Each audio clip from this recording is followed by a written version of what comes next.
China stocks continue to move higher today. Hang Seng posting its best day since November of 22. The stock market's looking fantastic right now, especially with the massive stimulus package that China recently announced. Economists say China has unleashed a quote-unquote stimulus blitz. The country's central bank is leading the charge here. It is pumping more money into the economy. Loans are being made cheaper. Before we get carried away though, this is something that we've seen so many times before. Just like the dot-com bubble and the financial crisis in 2008, markets often soar to all-time highs before dumping to recent lows. I've included timestamps below, so feel free to skip ahead to the relevant sections for you. Stimulus is like an adrenaline shot for the economy. Governments inject liquidity, lower interest rates, and make borrowing cheaper, which drives consumer spending, corporate investment, and of course, stock prices up. This is a well-known phenomenon and is taught in economics 101 classes around the world. Stimulus always has a way of reaching and driving up asset prices as more money competes for the same finite number of resources, thus driving prices up. It's supply and demand. Right now, China's the biggest example of this. Facing a slowing economy, weak consumer demand, and a real estate crisis, the Chinese government dropped a $114 billion stimulus package in September 2024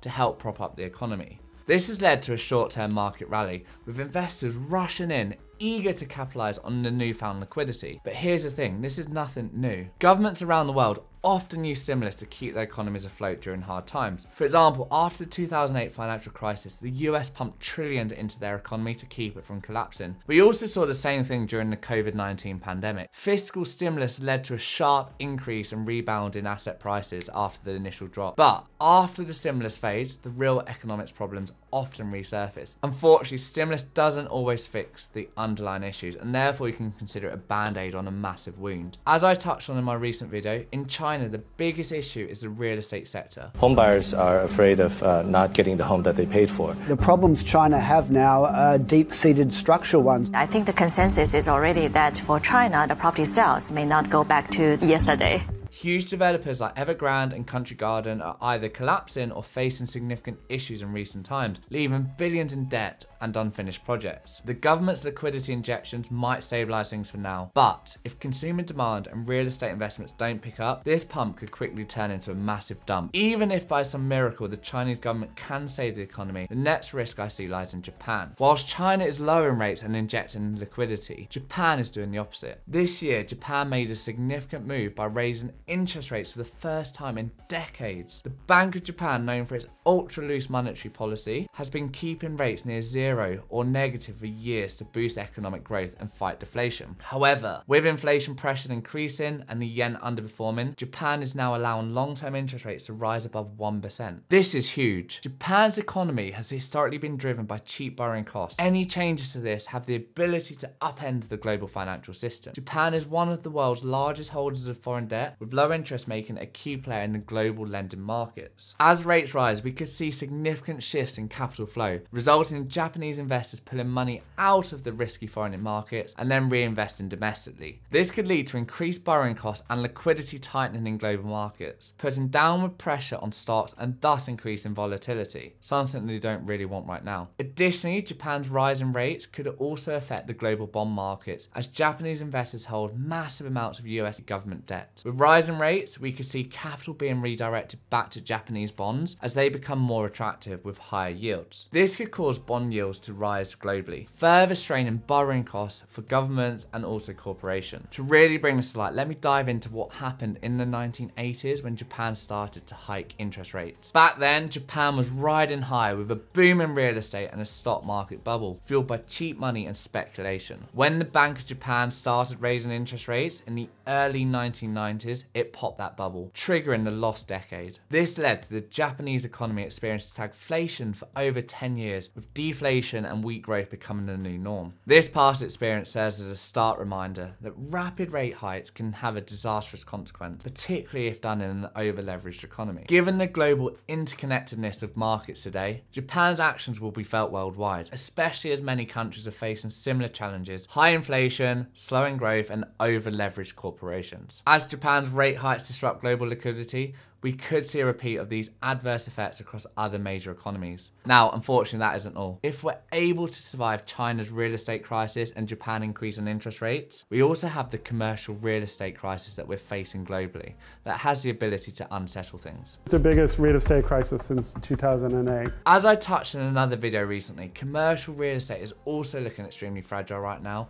High interest rates, in addition to changes in how people work, are causing significant drops in commercial real estate values. Lower occupancy rates means lower rental income for landlords, which then leads to defaults in mortgages, which in turn puts pressure on banks and financial institutions. Remember, the 2008 financial crisis was sparked by a collapse in real estate, so it's worth paying attention to this sector in particular. In 2023, commercial real estate saw massive declines in transaction volumes, down 59% globally, 63% in the US, and 50% in Asia. This combined with rising interest rates is making things very complicated. Higher interest rates means higher borrowing costs, and for commercial real estate developers, this is a big problem. The sector is already facing a liquidity crunch, with many properties struggling to find financing. In the US alone, over 900 billion in commercial real estate loans are set to mature in the next 2 years. If companies can't refinance at an affordable rate, we could see a wave of default. This is especially concerning given that commercial mortgage-backed securities, CMBS, which account for a large portion of these loans, are already showing rising delinquency rates. If commercial real estate collapses, it won't just affect the property market, it will spill into the broader economy. Now, as we transition into examples where stimulus has led to the good old pump and dump, I want to bring you to one of my favourite quotes from Winston Churchill. He says, "Those who fail to learn from history are doomed to repeat it." In the late 1990s, low interest rates and cheap capital fueled a tech stock boom known as the dot-com bubble, which led to internet companies skyrocketing in value. When the Federal Reserve raised rates, the bubble burst, and the Nasdaq lost nearly 80% of its value over the next 2 years. In addition to the dot-com bubble, we saw the same with the global financial crisis in 2008. After years of easy lending and a boom in housing market, the US economy hit a brick wall. The government responded with massive stimulus packages and bailouts, which temporarily boosted the markets. However, when it became clear that the housing market was collapsing, stocks tanked, leading to a global recession. Most of us are old enough to remember how tragic that was in the following few years after. And most recently, the pandemic is another example of this. In March 2020, markets crashed as the pandemic spread around the globe. Governments responded with trillions, yes trillions, in fiscal stimulus and slashed interest rates, causing markets to rally sharply at the end of the year. Unfortunately, as you'll probably remember, this stimulus-driven rally led to inflation, and by 2022, central banks were raising interest rates to cool things down, bringing a lot of asset prices tumbling back down to earth, whilst also causing the cost of living crisis for many people. Now we're aware of the dangers, let's talk about strategies to make money if the stock market is pumping and dumping. Firstly, if you're lucky enough to be significantly up on your stocks, don't be afraid to take profit early. If you're riding that wave of a stimulus-driven rally, don't get greedy. Honestly, I've done it before and it's not good. Please take profit as the market goes up. History shows us that these rallies often don't last long. Profit is profit at the end of the day. If you suffer from FOMO like I did,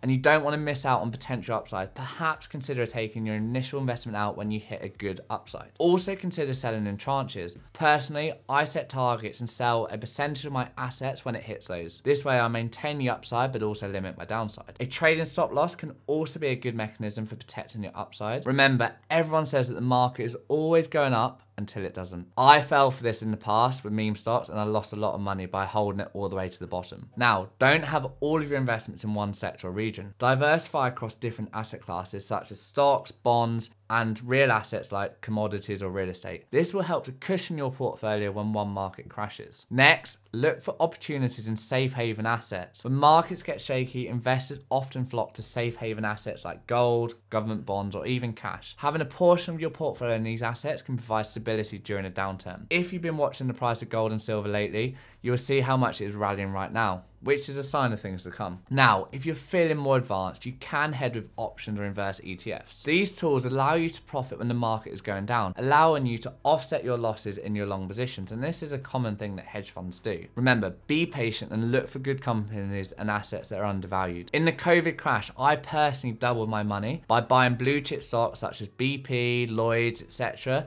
in the initial crash. Finally, this does actually slightly contradict my previous points, but if you're unsure, don't try to time the market. Continue buying throughout. There is clear evidence that market timing is difficult. Often investors will sell early, missing out on the stock market rally. Often people do hold on too long though, and they also hold the assets all the way down. By contrast, staying invested through highs and lows has generated competitive returns, especially over the longer term periods. Here you will see how by trying to time the market can significantly impact your portfolio, using 20 years of data from JP Morgan. As you can see, if you missed the 10 best trading days, you would have shed 54% of your potential gains. That increases to 93% if you miss the 60 best days over the 20-year period from 2003 to 2022. To help with this, you should dollar cost average. Here you invest a fixed amount regularly. This strategy helps remove the impact of market volatility and ensures you buy less when the market is high and more when it's lower. Right, to wrap things up, don't fall for the pump and dump that we might be seeing right now. We're seeing a massive rally in 2024, fueled by the China stimulus, but also there are some big risks on the horizon, especially with Japan rising interest rates and also the commercial real estate scenario that we're currently seeing, in addition to the upcoming US elections. If history is any guide, this rally could be short-lived and we could be in for a market crash sooner rather than later. Personally, I think it's likely to happen after the US election. However, with the right strategies, taking profit, diversifying